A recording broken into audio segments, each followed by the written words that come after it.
People in Europe now have the option to use Instagram or Facebook without any ads for a price. Meta is offering a monthly subscription plan for about $11 a month.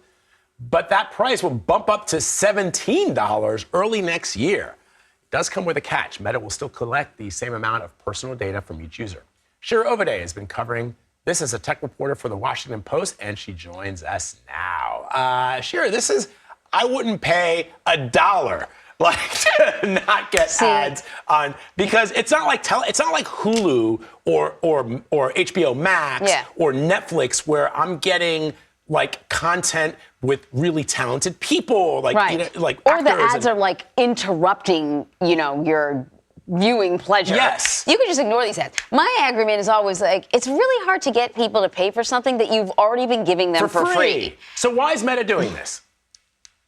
Well, they're doing it, I would say, reluctantly, and entirely because regulators and courts in Europe have told Meta they need to give people a real choice between seeing ads that are determined by all the information that Meta collects about us, or not using Facebook and Instagram at all. And so this is Meta's way of satisfying its regulatory and legal obligations in Europe without actually changing very much about its business model. So then what will be different for a person that subscribes versus, someone that doesn't? Essentially, the big difference is you won't see any ads at all. That's the big difference. Oh, okay. All right. So will they roll this out in the U.S.? I doubt it.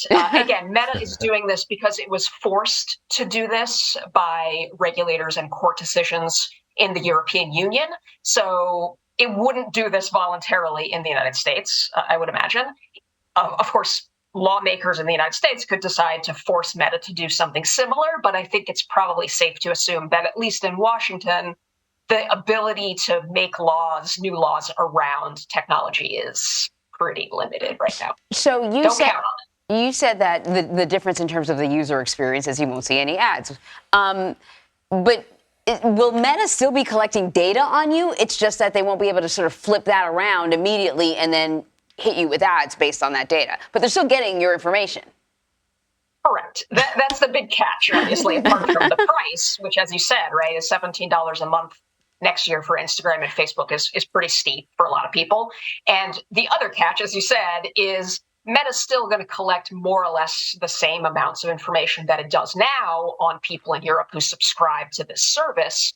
The only change is that as long as you pay, you won't see ads based on, or any ads at all, in Facebook and Instagram. So, Shira, how did they come up with this number? $11, $17? It feels arbitrary. It does. I assume, and this is Meta kind of hinted at this, that it's basing it partly on the costs of other subscription services in Europe. So things like Netflix or Spotify or YouTube Premium, which is a relatively comparable subscription from YouTube. You can pay money, again, to turn off ads in YouTube.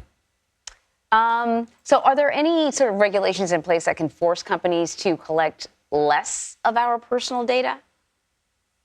If only. That is my greatest desire. I think, look, people have been talking in the United States and elsewhere for many years, as long as I can remember, about wouldn't it be great if instead of the product being free and essentially we are the product, right? We and our data are the product for Facebook and Instagram. Wouldn't it be great if we could pay, right, as an alternative to having all that data collected about us? I actually think that's a little bit of a false promise, and that the real solution to either the real or perceived problems of all these data gobbling internet companies is for those companies to be forced through regulatory or legal actions to collect less data about everyone as standard practice. That's unlikely to happen in the United States, although we are seeing some laws state by state that are kind of clawing back some of the data that these companies can collect about us in the first place, or give us the option to delete it.